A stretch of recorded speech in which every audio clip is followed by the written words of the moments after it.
Everyone, welcome back to the video, and in this video we'll be discussing a very important topic which is about later Vedic period, and I will try to make every doubt of yours get cancelled out in this video so that you will be able to cover this topic with so much understanding. And if it will happen, then of course I'll be happy that my purpose of this video will be worth it. So let's get started and understand the meaning of this particular topic, and let's see what is there inside it. So yeah, let's get started. Later Vedic period, देखिए जैसे early Vedic period 1500 to 1000 BC time period को cover up करता था, उसी तरीके से आप समझ सकते हैं अर्ली वैदिक पीरियड के बाद ही लेटर वैदिक पीरियड आया था. So its time period is 1000 BC to 500 BC. ख़त्म हो गया था ना अर्ली वैदिक पीरियड 1500 से 1000 BC पे आके, तो फिर उसी टाइम से लेटर वैदिक पीरियड स्टार्ट होता है 1000 BC to 500 BC. Then what happened, pastoral उस टाइम पे अर्ली वैदिक पीरियड के टाइम पे आपने ध्यान दिया होगा, तो उस टाइम पे पेस्टोरलिज्म पे ज़्यादा मतलब पेस्टोरल एक्टिविटी लोग परफॉर्म करते थे. लेकिन लेटर वैदिक पीरियड में आते आते वो पेस्टोरल एक्टिविटी एग्रीकल्चर बेस्ड हो गई, एग्रीकल्चर में कन्वर्ट हो गई. इसके अलावा अगर बात करें तो डेवलपमेंट्स भी देखने को मिले. जाहिर सी बात है कि टाइम गुजर रहा है तो डेवलपमेंट देखने को मिलेगा. अब आज का ही आप टाइम ले लीजिए, पहले लड़कियों को कितनी रोक टोक थी, लेकिन आज के टाइम पे काफ़ी ज़्यादा गर्ल्स के लिए भी ओपन माइंडनेस होती जा रही है हमारी इकॉनमी के अंदर, हमारी कंट्री के अंदर भी, राइट. सो कुछ तो ऐसे भी रूल्स हैं जिसका लड़कियां फ़ायदा उठा रही हैं, but we shouldn't. But anyhow it's a sad thing that is there in our country for that matter. But let's focus on the topic first. So बात करें तो डेवलपमेंट भी हुआ social, political and religious affairs के अंदर. और देखिए इस टाइम पे सामवेद, यजुर्वेद, अथर्ववेद, ये सब चीज़ें डेवलप हो गई थी. ब्राह्मण, उपनिषद, ये सारी चीज़ें लेटर वैदिक पीरियड में आ गए थे, which was not there in early Vedic period. Eastward into fertile Gangetic plains के आसपास लेटर वैदिक पीरियड के लोग रहते थे. किंगडम जो था इस टाइम पे काफ़ी सारे इस्टेब्लिश हुए, जैसे कुरु, पांचाल, कोशला, काशी, विदिया. कोडिफाइंग वर्ण सिस्टम आ चुका था यहाँ पे. आयरन एज की शुरुआत हुई, PGW की शुरुआत हुई. Now what is PGW? It is painted grey ware. Painted grey ware. तो इससे क्या होता था बेसिकली, इससे लोग अपने बोल, कटोरी और डिशेस मेकर, जो भी बर्तन वगैरह बनाते थे ना, उस पर कलर करते थे, तो उसी को कहते थे पेंटेड ग्रे वेयर. ठीक है, तो ये फेज़ भी स्टार्ट हो गया था. और लेटर वैदिक पीरियड याद रखिएगा, most important, this is known for its iron age start, right.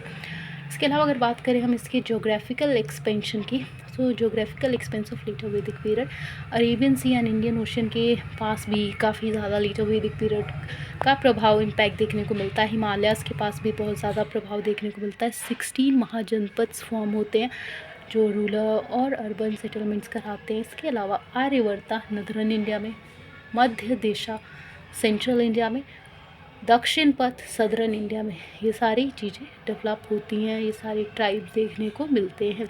इसके अलावा अगर बात करें तो एक चीज़ यहाँ पे आप याद रखिएगा कि जो हमारे इंडिया का नाम भरत पड़ा ना, वो भरत वर्षा एक क्लैन था, एक ट्राइब थी जिसके किंग थे किंग भरत. उन्हीं के नाम से हमारा इंडिया का नाम पड़ता है भारत, राइट.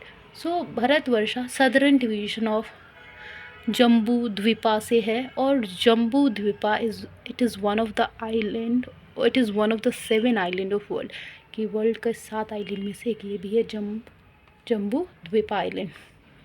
सो इसके अलावा पर्शियंस जो है ना, अपनी कंट्री को हिंदू कहते थे, और अरब्स वगैरह, जो अरब्स या पर्शियंस जो थे, वो हिंदुस्तान कहते थे. ठीक है, हिंदुस्तान मतलब पर्शियन, और अरब हिंदू या हिंदुस्तान कहते थे अपनी कंट्रीज़ को, हमारी कंट्री इंडिया को. इसके अलावा अगर बात करें इकोनॉमिक लाइफ की या economic situation of later Vedic period, तो देखिए अब जाहिर सी बात है कि pastoral activity was converted into agrarian activity. So there was a surplus agrarian economy. अब बहुत ज़्यादा मात्रा में लोग प्रोडक्शन करने लगे थे. एग्रीकल्चर, कैटल रेयरिंग जो था काफ़ी ज़्यादा देखने को मिला, इंक्रीज़ हुआ. पेस्टोरलिज्म अब काफ़ी हद तक ख़त्म होता जा रहा था. आयरन कृष्ण आयास बनाया गया. टैक्सेशन नॉट फुली डेवलप्ड, बलि, भागा एंड शुल्का.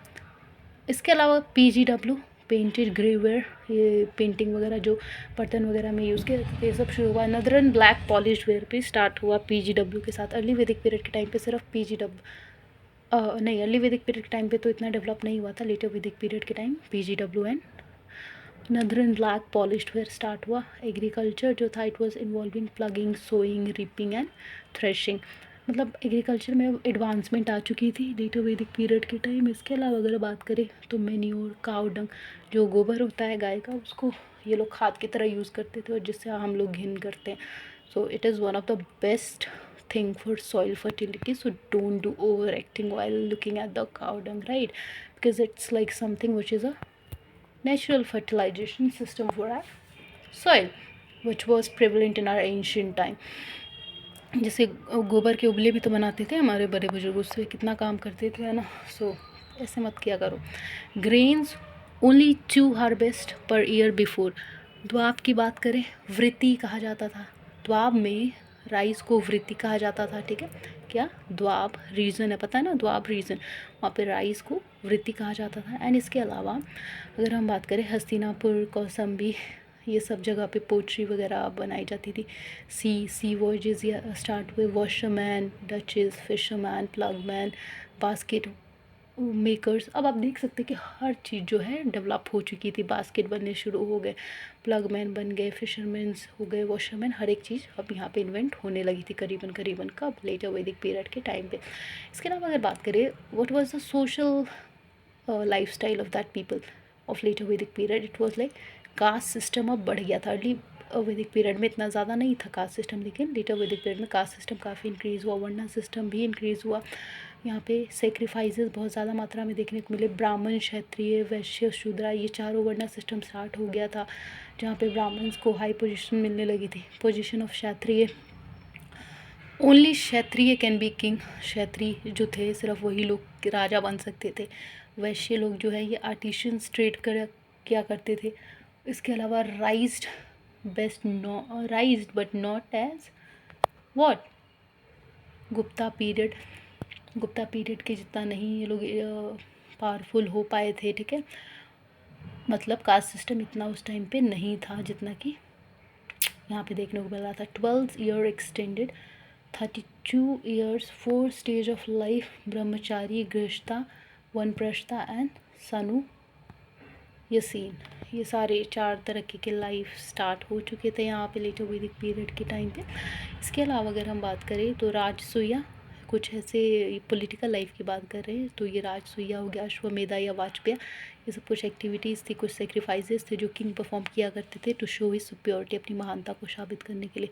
राजसूया में वो क्या करते थे, सुप्रीम पावर दिखाती थी किंग की। अश्वमेध सेक्रीफाइस में किंगडम्स टेरिटरी को ऑक्युपाई करते थे। और वाजपेया में चैरियट रेस, मतलब घुड़सवारी किया जाता था किंग द्वारा। इसके अलावा लार्जर किंगडम्स बनने स्टार्ट हो गए थे इस टाइम पे। लेटर वैदिक पीरियड के टाइम टाइटल्स भी मिलने लगे थे लोगों को, जैसे राजा, सम्राट, भोज, विराट, ये सब, ठीक है। स्वरत राजा मिडल रीजन में कहा जाता था, सम्राट ईस्टर्न रीजन में, भोज सदर्न में, विराट नॉर्थ में और स्वराट वेस्टर्न में। असेंबलीज़ की बात करें तो उस टाइम पे अब असेंबलीज़ का थोड़ा इंपॉर्टेंस कम हो गया था, रॉयल पावर बढ़ने लगी थी, विधाता वगैरह भी कम हो गए थे यहाँ पे। सभा एंड समिति में रिच एंड चीफ नोबल्स आ गए थे, मतलब अब अमीर लोग ज़्यादातर आते थे। वुमेंस को अब हटा दिया गया था, ठीक है। और इसके अलावा ब्राह्मण्स जो है इनकी डेवलपमेंट बहुत ज़्यादा हो गई थी। राष्ट्र, राइट टू चूज़ किंग, अब यहाँ पे इलेक्शंस वगैरह होने लगे थे, राजा चुनने जाने लगे थे, हेरिडिटरी सिस्टम था, ठीक है। संघृति, और संघृति क्या करते थे, टैक्स कलेक्ट करते थे, ठीक है। विलेज असेंबलीज़ वगैरह संभालते थे। इसके अलावा कुछ महाजनपद जो है हमारे वो डेवलप हुए हैं, जैसे अंगा, तो यहाँ चंपा, मुंगेर एंड भागलपुर आज के नाम पे जाना जाता था। फिर इसके बाद मगध, काशी, वत्सा, कोशला, सौरसेना, पांचाल, कुरु, मत्स्य, चेड़ी, अवंती, गंधार, कंबोज, वाजी, ये सब जो है हमारी महाजनपद है जो कि लेटर वैदिक पीरियड के टाइम पे डेवलप हुई थी, ठीक है। सो I hope you have understood what is later Vedic period now, and if it is, then you know what you have to do.